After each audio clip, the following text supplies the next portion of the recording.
जय हिंद दोस्तों। ये मेरा आज का ट्रेड का रिजल्ट है और चलिए मैं आपको डे चार्ट पे ले चलता हूँ। देखिए आज जो डे चार्ट पे अगर आपने प्राइस एक्शन ऑब्जर्व किया होगा तो आज बाजार ने एक स्ट्रॉन्ग बुलिश कैंडल बनाई है। उसने 24,200 पे सपोर्ट लेके जैसे ही बाजार अपना 0.69% गैप डाउन खुला तो उसने 24,220 का लो बना के अगेन उसने एक शार्प रिकवरी ऊपर की दी और अगेन अपने उसी जो रेजिस्टेंस जोन था 24,400 और 24,450 के बीच में इसने ट्रेड करना शुरू कर दिया। लेकिन अच्छी बात ये थी कि बाजार ने आज क्या बोलते हैं हमारा 24,200 के लेवल को रिस्पेक्ट किया है। देखिए अगर आज हम सिर्फ आज की कैंडल को देखेंगे तो आज की कैंडल हमारी क्या बनी है, एक स्ट्रॉन्ग बुलिश कैंडल बनी है, राइट। इस कैंडल को आप देखेंगे, राइट। और पिछले 3 दिन का मूव देखेंगे तो हमारा क्या है, एक लोअर हाई स्ट्रक्चर बना रहा है, ठीक है, एक तरीके का ट्रायंगल पैटर्न बना रहा है, राइट। इसका डिस्कशन मैं 15 मिनट पे करूँगा। तो देखिए अभी जो प्राइस एक्शन अगर आप यहाँ पे देखेंगे तो बाजार पिछले 7-8 दिन से जो साइडवेज ये जो जोन चल रहा है, ये शार्प रिकवरी देने के बाद ये जो जोन आपका देख रहे हैं, इसके पीछे का जो रीज़न मैं आपको बताऊँ क्या होता है। बेसिकली इसके पीछे का जो रीज़न है, टेक्निकल रीज़न है, वो रीज़न है जब भी प्राइस एक्शन, जब भी मूविंग एवरेजेस, एक moving averages higher longer moving averages, short term moving average से जब भी डिस्टेंस बड़े डिस्टेंस के बीच में आ जाएगा, मतलब उन जब भी आपका एक बड़ा मूविंग एवरेज कौन सा ले लिया हमने, बड़ा मूविंग एवरेज लिया 200 दिन का, ये रेड लाइन आपकी 200 दिन की है और ये 50 दिन की हमारी मूविंग 50 डे मूविंग एवरेज। जब भी इनके बीच में गैप ज़्यादा होता है ना फ्रेंड्स, तब प्राइस एक्शन हमारा क्या होता है, साइडवेज हो जाता है और एक कंसोलिडेशन फेज में चला जाता है, ठीक है। जब बाजार जितना कंसोलिडेशन करेगा, ऊपर नीचे करेगा, उतना जितना ऊपर नीचे करेगा तब तक हमारा प्राइस एक्शन जब जितना ऊपर नीचे करेगा तब तक हमारा ये मूविंग एवरेज धीरे धीरे किस तरह आएगा, प्राइस एक्शन यहाँ पर कंसोलिडेशन कर रहा है, राइट। और ये जो मूविंग एवरेज धीरे धीरे एक दूसरे के नज़दीक आ रहे हैं, धीरे धीरे। ये आप मैं इसका कलर चेंज कर देता हूँ, आपको दिखेगा धीरे धीरे मूविंग एवरेज जो है एक दूसरे के नज़दीक आ रहे हैं। ये जैसे ही प्राइस एक्शन की यहाँ पे एक दूसरे के ये जब नियर आएंगे तब प्राइस एक्शन अपना अगेन एक रैली लेना शुरू करेगा ट्रेंड की डायरेक्शन में। वो ट्रेंड हमारा नीचे का भी हो सकता है, वो ट्रेंड हमारा ऊपर भी हो सकता है।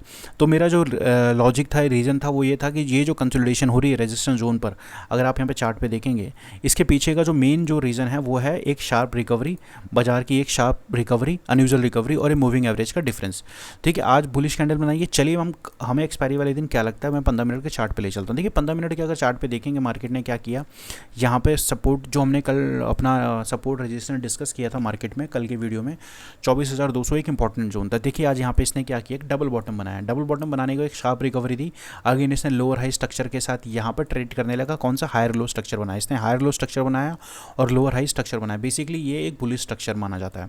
तो अगेन बाजार क्या कर रहा है, इसने मार्केट क्या करने लगा, अपने एक ट्रायंगल पैटर्न पे देखिए, resistance 1, resistance 2, resistance 3, resistance 4, again ये क्या कर रहा है, अपने एक ट्रायंगल पैटर्न पे सपोर्ट ले रहा है और ये डबल बॉटम के साथ इसने ट्रायंगल पैटर्न बनाया। तो कल मुझे जो चार्ट पे देखने को क्या लगता है, अगर देखिए कल मार्केट में अगर हमारा मार्केट अगर ये इस लेवल पे खुलता है, कहाँ पे, इस ट्रेंड लाइन के नीचे, ये जो ट्रायंगल पैटर्न का जो रेजिस्टेंस जोन है, ये आपका 440 का, ये जो आपका लेवल है मैं आपको एग्जैक्ट बता दूं कौन सा, आपका 430, हाँ 430 का ये जो जोन है, अगर मार्केट कल इसके नीचे यहाँ पे खुल के कंसोलिडेट होता है, कुछ समय बिताता है, उसके बाद अगर इस ट्रेंड लाइन को ब्रेक करेगा ना फ्रेंड्स, तो पहला ट्रेड हमारा यहाँ पे ऊपर की तरफ बनेगा। जैसे ही ऊपर की तरफ हमारा पहला ट्रेड बनेगा तो हमारा जो लेटेस्ट टारगेट निकल कर आएगा, वो लेटेस्ट जो टारगेट निकल कर आएगा वो निकल कर आएगा। जैसे यहाँ पे कंसोलिडेट होकर अगर ऊपर निकलता है तो पहला टारगेट एज यूजुअल हमारा प्रीवियस डे हाई, या कल बाजार प्रीवियस डे हाई के नीचे खुलता है और इस ट्रेंड लाइन को ब्रेक करता है, तो उस सिचुएशन पे जो हमारा पहला टारगेट निकल कर आएगा वो निकल कर आएगा हमारा 24,477। वो 24,477 क्यों बोल रहा हूँ मैं उसको आपको बताता हूँ कि जो बाजार पहला जो रेजिस्टेंस फेस करेगा वो फेस करेगा 24,477 पे, ये मेरे अब रेड लाइन देखेंगे। और दूसरा जो लेवल हमारा जो फेस करेगा बाजार हमारा 24,500 के जोन पे, 24,500 का जोन कौन सा, ये वाला। अब इस जोन पे फिर रेजिस्टेंस फेस करेगा, अल्टीमेट रेजिस्टेंस हमारा कहाँ फेस करेगा, वो फेस करेगा 526। और इस पैटर्न का जो रेजिस्टेंस होगा, जो हमारा ट्रेंड लाइन का पैटर्न है, उसका जो रेजिस्टेंस होगा वो होगा 24,590 पे। तो हमें कल क्या देखना है, कल हमें देखना है कि प्राइस एक्शन हमारा अगर रेंज के अंदर खुलता है और फिर ब्रेक करता है ऊपर की तरफ अगर निकलता है, तो पहला मार्केट का रेजिस्टेंस रहेगा 24,477 का, दूसरा रेजिस्टेंस रहेगा 24,500 का, तीसरा रेजिस्टेंस रहेगा 24,527 का और फोर्थ रेजिस्टेंस रहेगा हमारा 24,589 का। तो कल हमें क्या देखना है, कल हमें देखना है कि मार्केट किस तरह खुलता है। अगर बाजार मान लो रिसेंटली अगर एकदम से गैप अप खुले तब हमें वेट करना है पैटर्न का, और अगर प्रीवियस हाई के ऊपर सस्टेन करता है तो हम यहाँ पे बुलिश स्ट्रक्चर को ही ट्रेड करके चलेंगे। लेकिन हमें ये भी ध्यान रखना है कि मार्केट पिछले 4-5 दिन से सेल ऑन राइज वाली सिचुएशन इसने अराइज करी है। कौन सी, यहाँ पे देखेंगे बाजार 2 मई को खुला, ऊपर गया, सेलिंग आई, फिर यहाँ गया, सेलिंग आई, फिर गया, फिर सेलिंग आई। कल अगर मार्केट अगर हमें यहाँ पे अगर बाजार को ट्रेंड में रहना है, मान लो अगर कल बाजार गैप अप खुलता है और 600 के लेवल के ऊपर भी निकल गया, तो हो सकता है कि हमें ट्रेंडिंग मूव उस सिचुएशन में देखने को मिल जाए। लेकिन हमें जो एग्जैक्टली करना क्या है, हम ये होप कर सकते हैं कि कल बाजार फ्लैट खुले और अगर रोडेगा ऊपर की तरफ निकलेगा तो अपने इस लेवल के जो रेजिस्टेंस मैंने डिस्कस करे हैं उस रेजिस्टेंस तक मार्केट हमें देखने को मिल सकता है।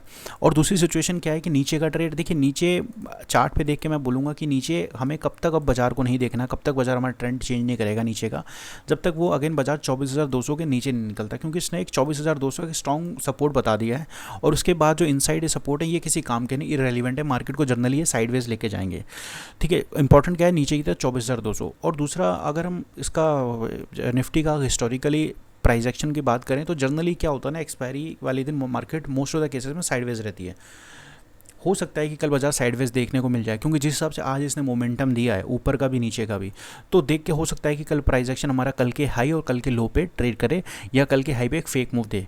तो हमें सिर्फ देखना क्या है, कल हमें इस पैटर्न को देखना है, इस पैटर्न को ऑब्जर्व करना है। अगर बाजार इसके अंदर खुलेगा तो ब्रेकआउट देगा, तो रेजिस्टेंस जो हमारे 477, 24,500, 527 और 24,589 हमें देखने को मिल सकते हैं, पॉसिबिलिटी है। अगर ये सस्टेन नहीं होता है, कल बाजार यहीं पे सस्टेन करके नीचे की तरफ ब्रेक करता है, तब हमें दोबारा 24,200 के लेवल देखने को मिल सकते हैं। प्रोवाइडेड 24, हमें शॉर्ट का साइड कब ट्रेड करना है या शॉर्ट साइड पे हम कब बोल देंगे प्राइस एक्शन बेरिश होगा, जब प्राइस एक्शन हमारा 24,200 के नीचे ट्रेड करेगा। कौन से लेवल, ये जो चार्ट लेवल है, क्योंकि आज जो हमारा कल के लिए इंपॉर्टेंट है सिर्फ 15 मिनट का चार्ट, इसे 15 मिनट का चार्ट ही हमारे लिए कल के लिए इंपॉर्टेंट है। और डे चार्ट पे इतना कुछ खास है नहीं, आज स्ट्रॉन्ग कैंडल बनाइए, अगर इससे ऊपर टाइम फ्रेम पे जाएंगे तो हमें फिर से वही ज़्यादा कन्फ्यूजन देखने को मिलेगी। जो इस वक्त रेलिवेंट चार्ट है हमारा 15 मिनट का। चलिए दोस्तों, मेरी वीडियो अच्छी लगी तो मेरे चैनल को लाइक शेयर एंड सब्सक्राइब करना ना भूलें। मैं मिलता हूँ आपको अगली वीडियो में, तब तक के लिए जय हिंद।